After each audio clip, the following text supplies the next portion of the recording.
I tell people all the time, you ain't see nothing or experience nothing until you in the garden when it's rocking. You understand? When it's rocking, there's no better place in the world to be in.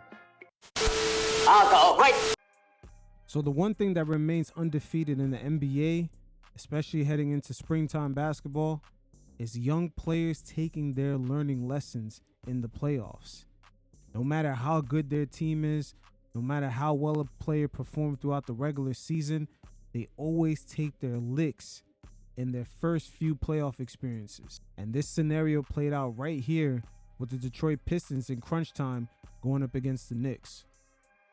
Right here, the Pistons down 5.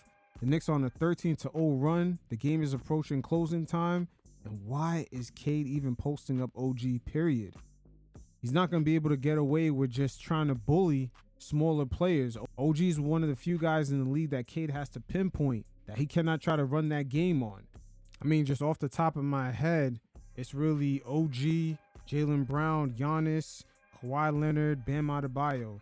Those are the kinds of guys you don't want to be one-on-one with heading down the stretch in just crucial moments, especially for the team leader.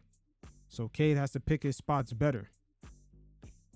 Again, in closing moments, the Knicks are really going to have the advantage as Cade, once again, makes a mistake right here, and it leads to an easy bucket to extend the lead. In this series, no matter how sloppy the Knicks play, if they keep it close in the fourth quarter, they really have the leverage over the Detroit Pistons in that scenario. Again, when these games get really, really tight, younger players, they tend to fold in these moments, and this is where the vets could really, put a lot of their experiences to their advantage. The mistakes in closing moments continue as Cade tries to post up Josh Hart and turns the ball over, and this is down 11. Cade is not really used to playing with a team with so many perimeter defenders that are as physical and kind of hard to post up. You got Deuce McBride. He's going to fight through it. You got Josh Hart as well as OG Anunoby. The Knicks down the stretch did a great job of just giving Cade a lot of different looks. Cameron Payne instantly jumps this early, and just that slight hesitation, that slight confusion leads to a turnover. So after seeing that Cameron Payne hedge, here's the exact opposite. See, when Jalen Brunson is this far back, he doesn't hedge.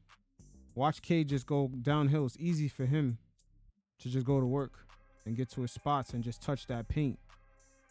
Let's look at it again, because when the Knicks are not really disciplined on pick and rolls like this, especially with JB and Cat, just allowing Cade to come around, just go downhill, touch the paint whenever he wants, to get off his shots and to kick out to others.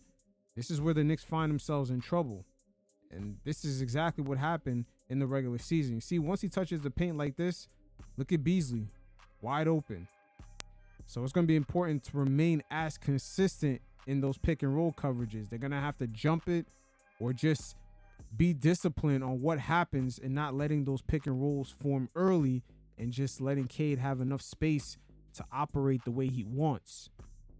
But just going back to the closing moments and taking advantage of the Pistons' inexperience. As right here, Sir Thompson, I don't know if he's talking to the ref, but he's distracted for a moment. And JB right here, he's playing dumb. He's about to go straight downhill when Thompson least expects it.